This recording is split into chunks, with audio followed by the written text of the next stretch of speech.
ഇപ്പം നമ്മൾ ഈ പറഞ്ഞത് ഡിവൈഡ് ആൻഡ് കോൺകർ ടെക്നിക്കല്ല, എങ്ങനെയാണ് സ്ട്രേറ്റ് ഫോർവേഡ് ഉപയോഗിച്ച് മിനിമം മാക്സിമം കണ്ടുപിടിക്കുന്നതാണ് പറഞ്ഞത്. ഇനി എങ്ങനെയാണ് divide and conquer technique use ചെയ്തിട്ട് മിനിമം മാക്സിമം കണ്ടുപിടിക്കുന്നത് നോക്കാം. അതിന് നമുക്കിവിടെ ഒരു അറേ എടുക്കാം.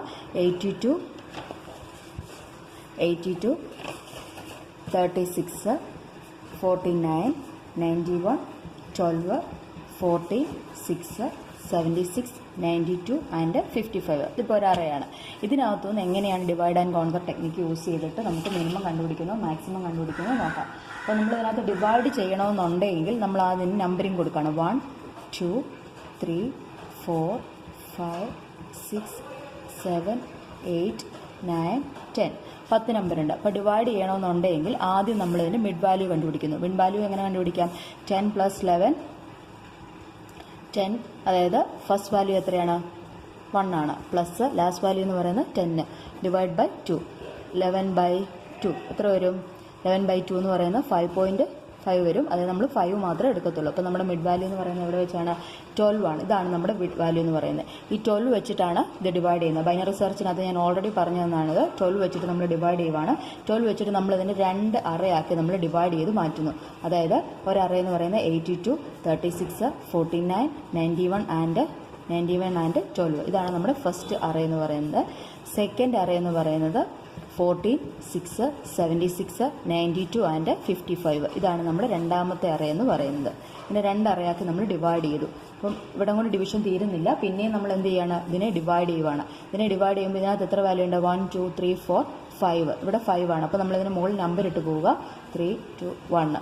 അപ്പോൾ ഇതിൻ്റെ ഡിവിഷൻ എന്ന് വെച്ച് കഴിഞ്ഞാൽ ഇതിൻ്റെ മിഡ് വാല്യൂ എന്ന് വെച്ച് കഴിഞ്ഞാൽ എത്രയാണ്? 3 ആണ് മിഡ് വാല്യൂ. അപ്പോൾ നമ്മൾ 3 വെച്ചിട്ട് നമ്മൾ ഓരോന്നിനും മിഡ് വാല്യൂ കണ്ടുപിടിക്കുമ്പോൾ first value plus last value, അത് ഇവിടെ കണ്ടുപിടിക്കും 1 + 5/2 = 6/2 = 3. ഇങ്ങനെയാണ് എല്ലാത്തിനും മിഡ് വാല്യൂ കണ്ടുപിടിക്കുന്നത്. അപ്പോൾ ഇവിടുത്തെ ഏതാണ്? 3 ആണ്. 3 വെച്ചിട്ട് നമ്മളതിനെ വീണ്ടും 2 അറയായിട്ട് ഡിവൈഡ് ചെയ്യുന്നു.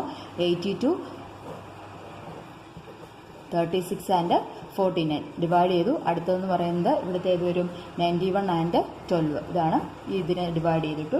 പിന്നെ നമ്മൾ എന്ത് ചെയ്യണം? ഇതിനെ വീണ്ടും നമ്മൾ ഡിവൈഡ് ചെയ്യുന്നു. അതായത് 91 ആൻഡ് 12 എന്ന് പറയുന്നത് ആകെ 2 വാല്യൂ മാത്രമേ ഉള്ളൂ. 2 വാല്യൂ വന്നു കഴിഞ്ഞാൽ പിന്നെ ഡിവൈഡ് ചെയ്യേണ്ട കാര്യമില്ല.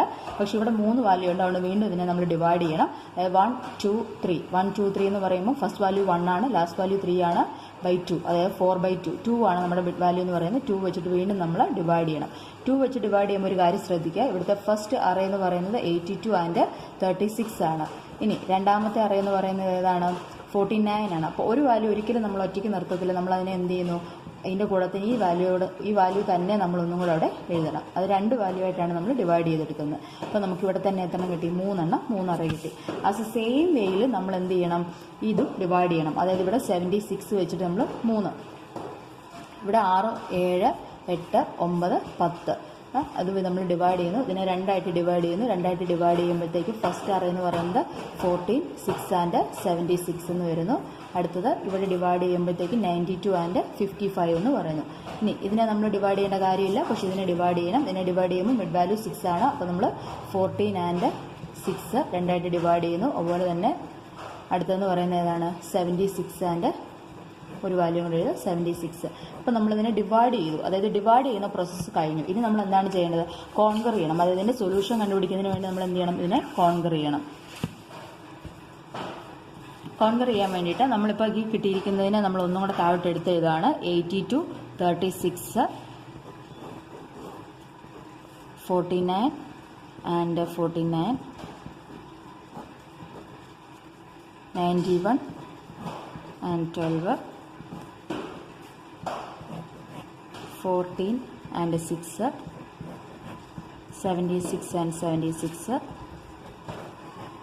92 ആൻഡ് 15. അതായത് നമുക്ക് കിട്ടിയിരിക്കുന്നതിനെ നമ്മൾ ഡിവൈഡ് ചെയ്തിരിക്കുന്നു. ഇനി ഈ ഡിവൈഡ് ചെയ്യുമ്പോഴത്തേക്ക് നമ്മൾ ശ്രദ്ധിക്കേണ്ട ഒരു കാര്യമുണ്ട്. ഈ ഡിവൈഡ് ചെയ്ത് ഇങ്ങനെ നമ്മൾ ഡിവൈഡ് ചെയ്യുമ്പോൾ നമ്മൾ ശ്രദ്ധിക്കേണ്ട ഒരു കാര്യമുണ്ട്. എല്ലാത്തിനകത്തും 2 വാല്യൂ തന്നെയാണ് വേണ്ടത്. ഇനിയിപ്പോൾ നമ്മൾ ചെക്ക് ചെയ്യേണ്ടത് നിങ്ങളുടെ അൽഗോരിതത്തിനകത്ത് വളരെ സിമ്പിളായിട്ട് പറഞ്ഞിട്ടുണ്ട്. അതായത് ഡിവൈഡ് ആൻഡ് കോൺകർ ഉപയോഗിച്ചുള്ള അൽഗോരിതത്തിനകത്ത് പറഞ്ഞിട്ടുണ്ട്. If A of I is less than A of J ആണെങ്കിൽ, അതായത് എ ഓഫ് ഐ എന്ന് പറയുന്നത് എ ഓഫ് ജെയെക്കാട്ടിലും ചെറുതാണെങ്കിൽ എ ഓഫ് ഐയെ നമുക്ക് എന്താക്കിയെടുക്കാം? മിനിമം ആക്കിയെടുക്കാം. അല്ലെന്നുണ്ടെങ്കിൽ ഏതിനെ മിനിമം ആക്കിയെടുക്കാം? എ ഓഫ് ജെയിനെ നമുക്ക് മിനിമം ആക്കിയെടുക്കാം.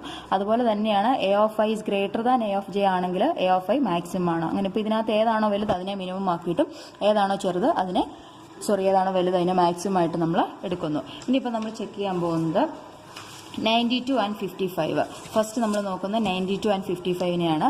92 and 55 ഏതാണ് വലുത് ഏതാണ് ചെറുതെന്ന് നോക്കുന്നു. നമുക്കറിയാം 92 and 55 നോക്കുമ്പോൾ അറിയാം 92 ആണ് മാക്സിമം, ചെറുതെന്ന് പറയുന്നത് ഏതാണ് 55 ആണ്. അപ്പോൾ നമ്മൾ ആദ്യം ഇതിനെ രണ്ടിനെയും കൂടെ നമ്മൾ കമ്പൈൻ ചെയ്യുവാണ്. ഇനി നമ്മൾ നോക്കാൻ പോകുന്നത് ഇതിനകത്ത് രണ്ടെണ്ണം. ഫസ്റ്റ് നമ്മൾ നോക്കിയപ്പം ഇതിനകത്തുനിന്ന് മിനിമം 55 ആണെന്ന് കിട്ടി, മാക്സിമം എന്ന് പറയുന്നത് ഏതാണെന്ന് കിട്ടി 92 ആണെന്ന് കിട്ടി. ഇനി നമ്മൾ ഈ രണ്ട് അറേയും കൂടെ നമ്മൾ സബ് അറേയും കൂടെ നമ്മൾ കമ്പൈൻ ചെയ്തു. ഈ കമ്പൈൻ ചെയ്തിട്ട് ഇനി ഇതിനകത്തുനിന്ന് നമ്മൾ മിനിമവും മാക്സിമം നമ്മൾ കണ്ടുപിടിക്കാനായിട്ട് പോവുകയാണ്. അതായത് ഇതിനകത്തുനിന്ന് മിനിമവും മാക്സിമം കണ്ടുപിടിക്കുമ്പോഴത്തേക്ക് ഇതിനകത്ത് ചെക്ക് ചെയ്യുന്നത് എങ്ങനെയാണെന്ന് വെച്ച് കഴിഞ്ഞാൽ മുമ്പേ നമ്മൾ ചെക്ക് ചെയ്ത പോലെ തന്നെയാണ് ചെക്ക് ചെയ്യുന്നത്. അതായത് ഇതിനകത്തുനിന്ന് ആദ്യം ഓരോന്നിനെ വെച്ച് ചെക്ക് ചെയ്യും. അങ്ങനെ ചെക്ക് ചെയ്ത് കഴിയുമ്പോൾ ഇതിനകത്തുനിന്ന് മാക്സിമം എന്ന് പറയുന്നത് 92 ആയിട്ടും മിനിമം എന്ന് പറയുന്നത് 55 ആണെന്നും മനസ്സിലാവും. അതായത് A(i) >(A)(j) വെച്ചിട്ട് ഓരോന്നും നമ്മൾ കമ്പൈൻ ചെയ്ത് ചെക്ക് ചെയ്യുന്നു. ഇനി നമ്മൾ നോക്കാൻ പോകുന്നത് ഈ രണ്ടെണ്ണത്തിൽ നിന്ന് നമുക്ക് കിട്ടിക്കഴിഞ്ഞാൽ ഇനി നമ്മൾ അടുത്തതുമായിട്ടാണ് ഇതിനെ കമ്പൈൻ ചെയ്യാൻ പോകുന്നത്. അതായത് ഇതും കൂടെ നമ്മൾ കമ്പൈൻ ചെയ്യാൻ പോകുന്നു. ഈ രണ്ട് അറയും കൂടെ നമ്മൾ കമ്പൈൻ ചെയ്യാൻ പോകുന്നു. അപ്പോൾ ഇതിനകത്തുനിന്ന് നമുക്ക് ഒരു റിസൾട്ട് കിട്ടണം. ഇതിനകത്തുനിന്ന് കിട്ടുന്ന റിസൾട്ട് എന്ന് വെച്ച് കഴിഞ്ഞാൽ ഇതിന് അതായത് 14, 6, 92 and 55 ഇതിനകത്തുനിന്ന് അതുപോലെ തന്നെ A(i)ഉം A(j)യും വെച്ച് നമ്മൾ കമ്പൈൻ ചെയ്ത് നോക്കുമ്പം ഇതിനകത്ത് മാക്സിമം വാല്യൂ ആയിട്ട് കിട്ടുന്നത് ഏതാണ്? മാക്സിമം = 92 എന്നും മിനിമം = 6 എന്നും നമുക്ക് കിട്ടും അല്ലേ. പിന്നെ നമ്മൾ ചെക്ക് ചെയ്യാൻ പോകുന്ന ഏതൊക്കെയാണ്? ഇതും അടുത്ത ചെക്ക് ചെയ്യാൻ പോകുന്നത് ഇതും നമ്മൾ യൂസ് ചെയ്തിട്ടാണ് ചെക്ക് ചെയ്യാൻ പോകുന്നത്. ഈ രണ്ടെണ്ണമാണ് നമ്മൾ കമ്പൈൻ ചെയ്യാൻ പോകുന്നത്. ഇത് രണ്ടെണ്ണം നമ്മൾ കമ്പൈൻ ചെയ്യുമ്പോഴത്തേക്ക് നമുക്ക് കിട്ടുന്നത് അതായത് മാക്സിമം = ഏത് കിട്ടും? 91, 12, 92, 6 ആണിത്. അപ്പോൾ മാക്സിമം എന്ന് പറയുന്നത് 92 ആയിട്ടും മിനിമം എന്ന് പറയുന്നത് ഏതായിട്ട് കിട്ടും? 6 ആയിട്ടും നമുക്ക് കിട്ടും. ഇനി നമ്മൾ കമ്പൈൻ ചെയ്യാൻ പോകുന്ന ഏതാണ്? ഈ അറേയും പിന്നെ ഏതാണ് ഇതും കൂടെ നമ്മൾ കമ്പൈൻ ചെയ്യാൻ പോവുകയാണ്. ഈ രണ്ടെണ്ണം കൂടെ നമ്മൾ കമ്പൈൻ ചെയ്യുമ്പോഴത്തേക്ക് നമുക്ക് കിട്ടുന്നത് മാക്സിമം = അതായത് ഇവിടെ 92 ആണല്ലോ, മാക്സിമം = 49, 49, 92, 6 ആണ്. മാക്സിമം = 92 എന്നും മിനിമം = 6 എന്നും നമുക്ക് കിട്ടും അല്ലേ. ഇനി നമ്മൾ കമ്പൈൻ ചെയ്യാൻ പോകുന്ന ഒരെണ്ണം കൂടെ കമ്പൈൻ ചെയ്താൽ മതി. ഇതും കൂടെയാണ് നമ്മൾ നോക്കുന്നത്. ഇതും കൂടെ നമ്മൾ ചെക്ക് ചെയ്യുമ്പോഴത്തേക്ക് ഇതിൽ നിന്ന് ലാസ്റ്റാണ് ഇവിടെ 92, 6, 82, 36. ഇതിൽ നിന്ന് എങ്ങനെയാണ് കിട്ടുന്നത്? മാക്സിമം = 92 ആയിട്ടും മിനിമം = ഏത് കിട്ടും? 6 ആയിട്ട് നമുക്ക് കിട്ടുന്നു. അതായത് ഈ ഒരു അറേക്കകത്ത് മാക്സിമം വാല്യൂ എന്ന് പറയുന്നത് 92ഉം മിനിമം വാല്യൂ എന്ന് പറയുന്നത് 6ഉമാണ് നമ്മൾ ഡിവൈഡ് ആൻഡ് കോൺകർ ടെക്നിക്ക് വഴി നമ്മൾ കണ്ടുപിടിച്ചു. ഇപ്പം നിങ്ങളിത് ഒരു എക്സാമിന് ചെയ്യുമ്പോൾ വളരെ ഡീറ്റെയിൽ ആയിട്ട് ചെയ്യണമെന്നുണ്ടെങ്കിൽ ഇതുപോലെ നന്നായിട്ട് വരച്ച് ചെയ്യുക. കണ്ടോ, ഇതുപോലെ നമ്മൾ ഓരോന്നും മാക്സിമവും മിനിമവും കണ്ടുപിടിക്കുക. ഇതിനകത്ത് മാക്സിമവും മിനിമവും കണ്ടുപിടിക്കുന്നത് എങ്ങനെയാണ്? നമ്മൾ നേരത്തെ പറഞ്ഞു തന്ന പോലെ ഓരോന്നും വെച്ച് ഐയും ജെയും വെച്ച് മാക്സിമം ആണോ മിനിമം ആണോ എന്ന് ജസ്റ്റ് ഇതുപോലെ തന്നെ നമ്മൾ കാൽക്കുലേറ്റ് ചെയ്തിട്ടാണ് നമ്മൾ കണ്ടുപിടിക്കുന്നത്. ഇതിനെയാണ് നമ്മൾ ഡിവൈഡ് ആൻഡ് കോൺകർ ടെക്നിക്ക് എന്ന് പറയുന്നത്. ഇതൊരു റിക്കേഴ്സീവ് ടെക്നിക്കാണ് ഡിവൈഡ് ആൻഡ് കോൺകർ ടെക്നിക്ക് എന്ന് പറയുന്നത്. കാരണം നമ്മൾ വീണ്ടും ഒരേ അൽഗോരിതം തന്നെയാണ് റിപ്പീറ്റ് ചെയ്യുന്നത്. അതുകൊണ്ടാണ് ഇതൊരു റിക്കേഴ്സീവ് ടെക്നിക്കാണെന്ന് പറയുന്നത്.